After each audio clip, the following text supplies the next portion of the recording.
Now listen carefully. This video is related to your live class of SST. हमने इस video में live class में discuss किया था SST के चैप्टर को थ्रू सम पिक्चर्स, उसी को यहाँ पर प्रेजेंट किया जा रहा है। इस वीडियो को ध्यान से सुनिए और चैप्टर की समरी को समझने की कोशिश कीजिए। Introduction of the medieval period. Medieval period का इंट्रोडक्शन, यानी मेडिवल का मीनिंग होता है मध्यकाल। मध्यकालीन भारत, मध्यकाल में हमारा भारत कैसा था उसी के बारे में हमने इस चैप्टर में पढ़ा था। आज हम यहाँ पर इस चैप्टर के बारे में सब चीज़ पढ़ेंगे, जो भी इस चैप्टर से रिलेटेड चीज़ें हैं। The history of India is divided into 3 different periods. जो हमारा इतिहास है उसे 3 अलग अलग काल में डिवाइड किया गया है स्टडी के अध्ययन के इजीनेस के लिए, यानी उसको इजीली हम कैसे अध्ययन कर सकते हैं उसके हिसाब से उसको 3 काल में डिवाइड किया गया। एंशिएंट पीरियड, मेडिवल पीरियड और मॉडर्न। जो एंशिएंट पीरियड है यह आप 6th क्लास में ऑलरेडी रीड कर चुके हो, यानी 6th क्लास में आप इसको पढ़ चुके हो। एंड मेडिवल पीरियड आप 7th में स्टडी करोगे एंड मॉडर्न पीरियड आप 8th क्लास में स्टडी करोगे। तो हम इस समय किसके बारे में जानेंगे? हम जानेंगे मेडिवल पीरियड के विषय में यहाँ पर पढ़ेंगे। एंशिएंट पीरियड आप ऑलरेडी 6th में पढ़ चुके हो, ये भी आपको बताया गया। मेडिवल पीरियड आप अभी यहाँ पर पढ़ने वाले हो और मॉडर्न आप 8th क्लास में पढ़ोगे।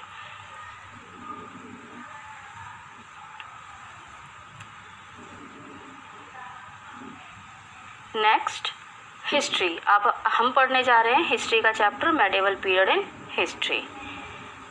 लर्निंग आउटकम्स, क्या क्या जानेंगे आप इस वीडियो में? Introductions of the medieval period, medieval यानी मध्यकाल का परिचय, cartography and sources of medieval history. हम इन चीज़ों को यहाँ पर डिस्कस करेंगे। The period that lies between the ancient and the modern, वह समय जो प्राचीन और मॉडर्न के बीच में सिचुएटेड है उसी को हम मेडिवल पीरियड कहते हैं।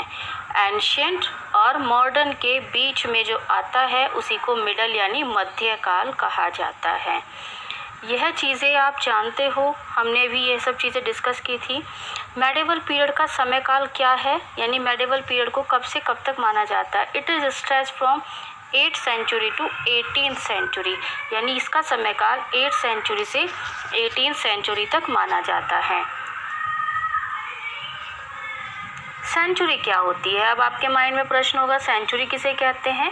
सेंचुरी क्या होती है? 100 ईयर्स का जो समय काल होता है उसी को हम 1 सेंचुरी के रूप में काउंट करते हैं। तो अगर हम 8th सेंचुरी से 18th सेंचुरी का समय काल काउंट करते हैं तो लगभग 1000 ईयर्स का समय होता है। तो इस हिसाब से जो मेडिवल पीरियड है वो लगभग 1000 ईयर्स तक हमारा काउंट किया जाता है। ओके, मेडिवल पीरियड को 2 पार्ट्स में डिवाइड किया गया है। जो इसका डिवीज़न है वो 2 पार्ट्स में किया जाता है। 2 पार्ट्स हैं, the early medieval period and let medieval period. Early यानी पूर्व मध्यकाल एंड लेट मेडिवल यानी उत्तर मध्यकाल। इन 2 हिस्सों में इसको डिवाइड किया जाता है।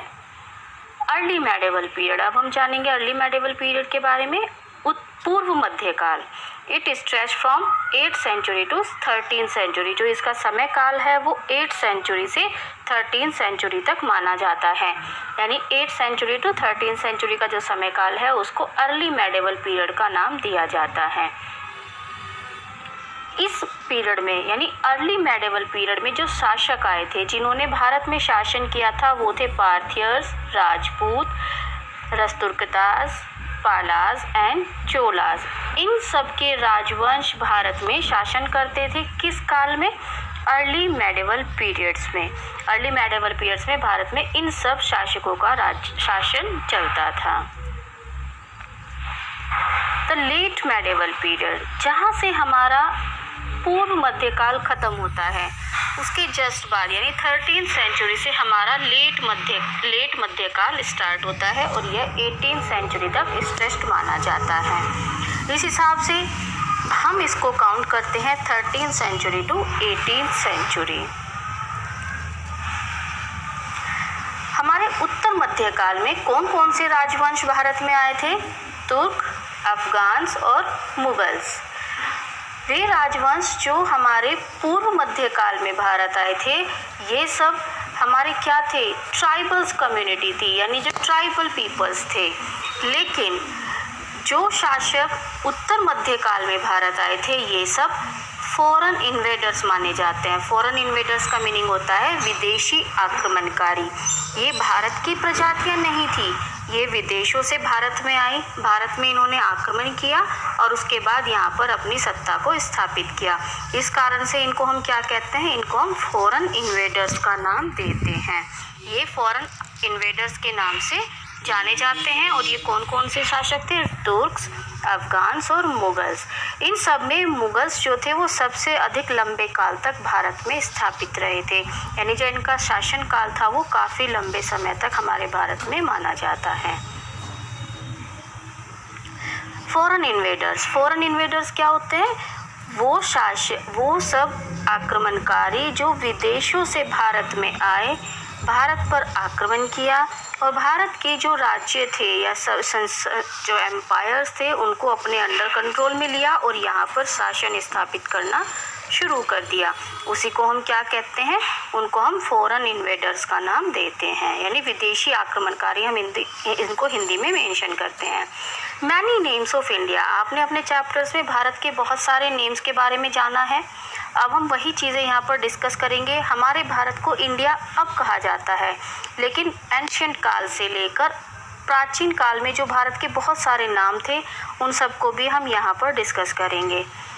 अलग अलग प्रांतों के द्वारा, ट्राइब्स के द्वारा भारत को अलग अलग नाम दिए गए। जो हमारे एंशिएंट नेम माने जाते हैं वो हैं भारत, इंडिया और हिंदुस्तान। ये हमारे भारत के विभिन्न नामों में से एक हैं। इनको हम अलग अलग नामों से जानते हैं, लेकिन हमारा भारत ही इस नाम से अलग अलग काल में जाना जाता था। ऐसे ही हमारे भारत के विभिन्न नाम हैं जम्बूद्वीपा, जो हमारे एंशिएंट नेम हैं, भारत, हिंद, आर्यव्रत, इंडिया, भारतवर्ष, अल हिंद और हिंदुस्तान। अल हिंद और हिंदुस्तान जो नेम है वो मुग़ल शासकों द्वारा दिया गया था। दिल्ली सल्तनत जब उन्होंने स्थापित की थी तब उन्होंने भारत को अल हिंद और हिंदुस्तान नाम दिया था। विशेष रूप से बाबर के द्वारा हिंदुस्तान नाम मेंशन किया गया था भारत के लिए। अपनी पुस्तकों में उन्होंने हिंदुस्तान शब्द को यूज़ किया था भारत के लिए। भारतवर्ष एंड जम्बूद्वीपा, भारतवर्ष और जम्बूद्वीप जो नेम है वो हमारे ऋग्वेद में भी मेंशन है, यानी भारतवर्ष और जम्बूद्वीप के नाम से हमारे ऋग्वेद, प्राचीन जो वेद हैं उनमें भारत को जाना जाता था। द रूलर्स, दिल्ली सल्तनत एंड द मुगल्स, जो दिल्ली सल्तनत यानी दिल्ली सल्तनत पे जिन्होंने शासन किया वो सब मुगल्स थे। मोस्ट ऑफ मुगल्स के रूप में उनको जाना जाता है। उन्होंने हमारे भारत को हिंदुस्तान नाम दिया था। मैंने आपको अभी बताया था कि बाबर के द्वारा हिंदुस्तान शब्द यूज़ किया गया था अपनी पुस्तक में भारत के लिए वर्ड, तो मुगलों के द्वारा भारत को हिंदुस्तान नाम दिया गया था। इसीलिए भारत को हिंदुस्तान भी कहा जाता है। प्राचीन मुगल शासनकाल में भारत को हिंदुस्तान के नाम से जाना जाता था। मिराज़े शिराज कौन थे? मिराज़े शिराज एक क्रॉनिकलर हैं। क्रॉनिकलर आपको बताया हमने बुक में, क्रॉनिकलर वो होते हैं जो अपनी पुस्तकों में घटनाओं को घटने वाले क्रम में प्रस्तुत करते हैं, यानी अपनी पुस्तकों में घटनाओं को जिस क्रम में घटित होती हैं उसी क्रम में उनको लिखते हैं। उनको हम क्रॉनिकलर यानी वृत्तांत लेखक कहते हैं। और मिराज़े शिराज उनमें से प्रमुख थे और उन्होंने अपनी पुस्तक में भारत को हिंदुस्तान नाम से मेंशन किया था, यानी मिराज़े शिराज ने अपनी पुस्तक में भारत के लिए हिंदुस्तान शब्द को यूज़ किया था। इंडिया, अब भारत का नाम कैसे पड़ा? मुगलों का जब शासन हमारे देश में चल रहा था तब जहांगीर के द्वारा ब्रिटिशर्स को व्यापार की परमिशन दी गई थी भारत में आने के लिए। उन्होंने सूरत में अपने अपने जो ट्रेड सेंटर्स थे वो स्थापित किए थे। उसके बाद भारत को इंडी और दैन इंडिया इन नाम से मेंशन किया गया, यानी जो इंडिया नाम है वो भारत को ब्रिटिशर्स की देन है। जो फिरंगी यानी ब्रिटिशर्स हमारे देश में आए थे, उन्होंने ही भारत को इंडिया नाम दिया गया और अब हमारा भारत इंडिया नाम से ही जाना जाता है। पूरे विश्व में इंडिया नाम से ही इसको हम पहचानते हैं। कार्टोग्राफी, कार्टोग्राफी क्या होती है? मैप प्रोड्यूस करने की जो कला होती है, यानी मैप निर्माण की जो कला होती है, उसको हम क्या कहते हैं? हम उसको कार्टोग्राफी कहते हैं। और वो पीपल्स जो मैप का निर्माण करते हैं, उनको हम क्या कहते हैं? उनको हम कार्टोग्राफर्स कहते हैं। तो यहाँ पर मेंशन किया गया है, cartography is the art of drawing on making maps, यानी वो कला जिसके द्वारा मैप का निर्माण किया जाता है। और वो पर्सन्स जो मैप का निर्माण करते हैं, उनको हम क्या कहते हैं? उनको हम कार्टोग्राफर्स कहते हैं। यहाँ पर कुछ पिक्चर्स मेंशन की गई हैं। ये पिक्चर्स आपको शो करती हैं कि उस शासनकाल में जो कार्टोग्राफी थी, वो कार्टोग्राफर्स जो थे मैप का निर्माण करते थे, लेकिन उस शासनकाल में अन्य चीज़ें भी भारत में प्रचलित थी। अलग अलग तरह की कलाकृतियाँ, अलग अलग तरह के नृत्य मुग़ल शासनकाल में जो प्रयोग किए गए, ये सब चीज़ें यहाँ पर मेंशन की गई हैं। और अलग अलग दृश्य यह बताते हैं कि उस समय में जो सामाजिक दायित्व था, जो एरिया था, वो किस तरह से फैला हुआ था। ट्रेड, जो मुग़ल शासनकाल था, यानी उत्तर मध्य काल में जो मुग़ल शासन का एम्पायर का विस्तार हुआ था, वो दो टारगेट्स थे उनके दो प्रमुख टारगेट्स माने जाते थे। एक था व्यापार को बढ़ावा देना और दूसरा था एक्सपेंशन। एक्सपेंशन का मतलब होता है विस्तार, अपने साम्राज्य को विस्तारित करना यानी फैलाना, अलग अलग राज्यों तक उसको फैलाना। उसके लिए उन्होंने क्या किया? ट्रेड को बढ़ावा दिया सी रूट से। लैंड ट्रेड तो ऑलरेडी होता था, ज़मीन के रास्तों से व्यापार तो पहले से ही हो रहा था। अपने व्यापार को बढ़ाने के लिए उन्होंने जिस नीति का प्रयोग किया, उसके द्वारा उन्होंने समुद्री रास्तों से व्यापार को बढ़ावा दिया। और एक्सपेंशन ऑफ एम्पायर किस हिसाब से किया उन्होंने? उसके लिए उन्होंने नीति अपनाई, अलग अलग राज्यों पर उन्होंने आक्रमण किया और उन आक्रमण के द्वारा उन राज्यों को अपने एम्पायर्स में उनको मिला लिया। इस तरह से उन्होंने अपने एम्पायर को दूर दूर तक फैलाने की कोशिश की और इस कारण से उनका जो एम्पायर था, बहुत अधिक मात्रा में एक्सपेंड हो गया था। व्यापार सी रूट्स के द्वारा जो व्यापार होता था, वो कहाँ तक होता था? यूरोप से और अरब के देशों के साथ व्यापार किया जाता था।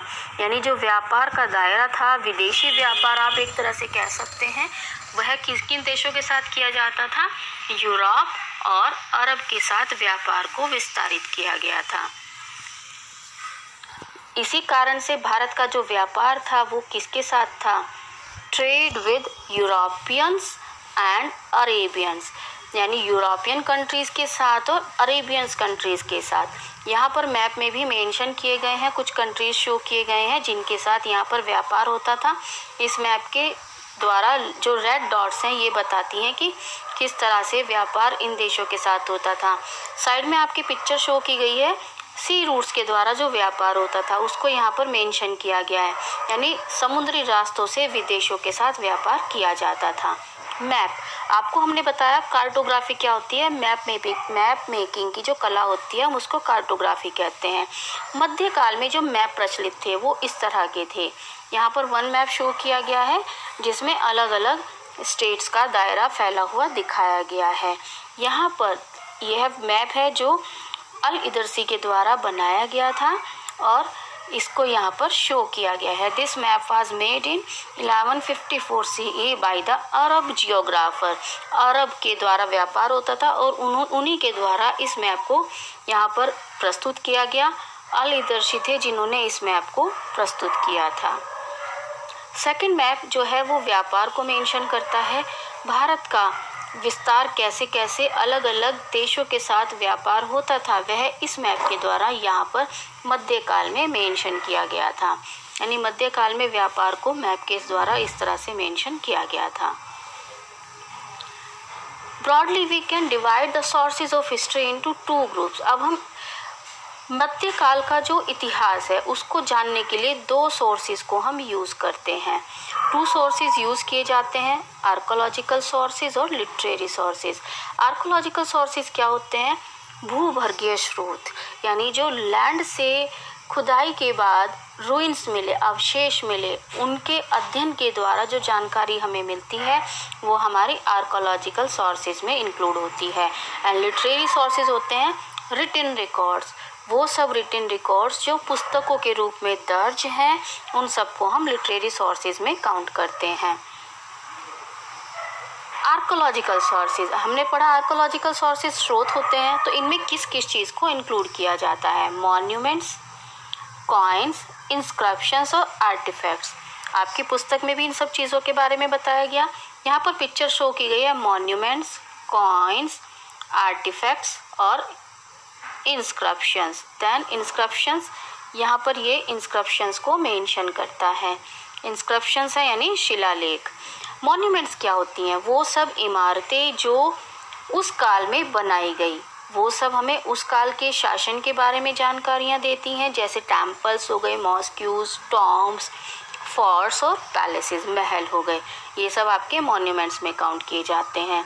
देन कॉइन्स, कॉइन्स हमें बताते हैं उन सब चीज़ों के बारे में जो व्यापार के लिए यूज़ की गई, यानी व्यापार को विदेशों के साथ करने के लिए, लेन देन को ईजी करने के लिए कॉइन्स का निर्माण किया गया। शासकों ने अपने अपने राज्यों में कॉइन्स को चलाया था और जो कॉइन्स थे वो व्यापार के लेन देन के लिए यूज़ किए जाते थे।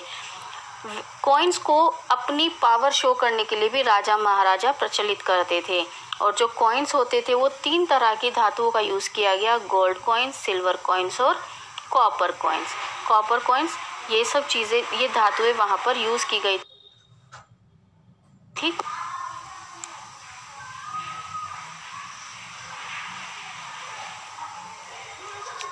Next is numismatics. क्या होता है? न्यूमिस्मैटिक्स होता है the study of the coin is called numismatics. Coins को अध्ययन करने की जो कला होती है, कॉइन्स को पढ़ने की जो कला होती है, उसको हम न्यूमिस्मैटिक्स कहते हैं। न्यूमिस्मैटिक्स के द्वारा कॉइन्स का अध्ययन किया जाता था। इंस्क्रिप्शंस का जो इंस्क्रिप्शन होती थी, जो शिलाओं पर लिखी जाती थी, उसको पढ़ने की जो कला होती है उसको हम एपिग्राफी कहते हैं। एपिग्राफी द्वारा शिलालेखों पर लिखे गए लेखों का अध्ययन किया जाता है। आर्टिफैक्ट्स, आर्टिफैक्ट्स को हम हिंदी में कलाकृतियाँ कहते हैं, जो आपको अभी पिक्चर में शो की गई थी। यहाँ पर भी कुछ पिक्चर शो की गई हैं, जैसे आभूषण, बर्तन, अलग अलग तरह की मूर्तियाँ, खिलौने, टूल्स, ये सब चीज़ें आपकी आर्टिफैक्ट्स में काउंट की जाती हैं। लाइब्रेरी और आर्चिव्स, जो रिकॉर्ड्स होते थे, रिकॉर्ड्स, उनको आर्चिव्स में और लाइब्रेरी में सेव किया जाता था। Archive is a place where the historical records and documents are store. जहाँ पर ऐतिहासिक डॉक्यूमेंट्स को स्टोर किया जाता है, उनको हम आर्चिव्स कहते हैं। Next is scribes. स्क्राइब्स क्या होती हैं?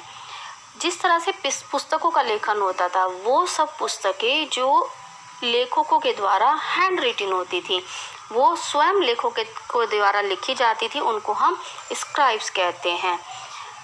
लिटरेरी सोर्सेज, लिटरेरी सोर्सेज में आपके काउंट होते हैं chronicles, autobiographies, biographies and foreign travellers account. अब हम इन सब के बारे में जानेंगे। क्रॉनिकल्स क्या होते हैं? Chronicles are records of the rules of the king and the life at the court. Chronicles वे रिकॉर्ड्स हैं जो शासकों के, यानी राजा महाराजाओं के जीवन के बारे में और उनके दरबार के बारे में लिखे गए थे, और ये सब जो रिकॉर्ड्स थे वो घटनाओं के क्रम में लिखे जाते थे, और वो व्यक्ति जो इन क्रॉनिकल्स को लिखते थे उनको हम क्रॉनिकलर्स कहते हैं। और क्रॉनिकलर्स क्या होते हैं? वृत्तांत। हिंदी में हम इसके लिए वर्ड यूज़ करते हैं वृत्तांत, यानी वृत्तांत को हम क्रॉनिकल्स कहा जाता है। यहाँ पर एग्जाम्पल दिए गए हैं। तारीख़ फ़िरोज़ शाही रिटन बाय ज़ियादुल बिरानी, ये आपका क्रॉनिकल रिकॉर्ड्स हैं। कलहाना की रचना रजत रागिनी। ऑटोबायोग्राफीज़, वो रचनाएं जो लेखक, यानी जो रचनाकार होता है, वो स्वयं की लाइफ के विषय में जिन पुस्तकों में लिखता है, उनको हम ऑटोबायोग्राफीज़ कहते हैं। ये स्वयं की रचनाएं होती हैं, लेखक के द्वारा अपने जीवन से रिलेटेड कहानी यहाँ पर प्रस्तुत की जाती है। Autobiography is the story of people's life written by that person. उसी व्यक्ति के द्वारा लिखी गई रचना जो अपने जीवन के बारे में बताई जाती है। बायोग्राफीज किसी अन्य व्यक्ति के द्वारा किसी व्यक्ति के जीवन के बारे में लिखी गई कहानी को बायोग्राफी कहा जाता है। यहाँ पर एग्जाम्पल दिए गए हैं, जैसे पृथ्वीराज राठौर रिटन बाय चंद बरदाई। पृथ्वीराज की कहानी को चंद बरदाई के द्वारा लिखा गया, ये एक बायोग्राफी का एग्जाम्पल है। हुमायूं नामा रिटन बाय गुलबदन बेगम। हुमायूं नामा भी एक बायोग्राफी है जिसको गुलबदन बेगम के द्वारा लिखा गया था। अकबर नामा अब्दुल फजल के द्वारा इसको लिखा गया, अबुल फजल, और यह भी एक बायोग्राफी के रूप में जानी जाती है। फॉरेन ट्रैवलर्स जो विदेशी यात्री थे, जो अलग अलग शासकों के शासनकाल में भारत आए, उन्होंने भारत आकर भारत को विजिट किया और यहाँ के जो एक्सपीरियंस थे अपनी यात्रा के और भारत में आगमन के बाद जो उनके एक्सपीरियंस रहे, उन्होंने उनको अपनी पुस्तकों में लिखा। इस कारण से उनको ट्रैवलॉग के रूप में जाना जाता है, यानी यात्रियों द्वारा लिखे गए लेख हम उनको कहते हैं। ये सब फॉरेन ट्रैवलर्स थे जो भारत में आए थे मुगल शासनकाल के दौरान, तुगलक शासनकाल के दौरान। Al Biruni, Ibn Battuta, Marco Polo, Niccolo Conti और बेर्नियर, ये सब विदेशी व्यक्ति थे जो फॉरेन ट्रैवलर्स के रूप में भारत आए थे। ये सब मॉन्यूमेंट्स हैं जो आपको यहाँ पर शो किए गए हैं। सोर्सेज ऑफ मेडिवल हिस्ट्री के रूप में हम इनको जानते हैं। Now students, I hope you will understand this chapter very well with this video. So listen carefully this video again and again and try to read your chapter with book yourself. Thank you.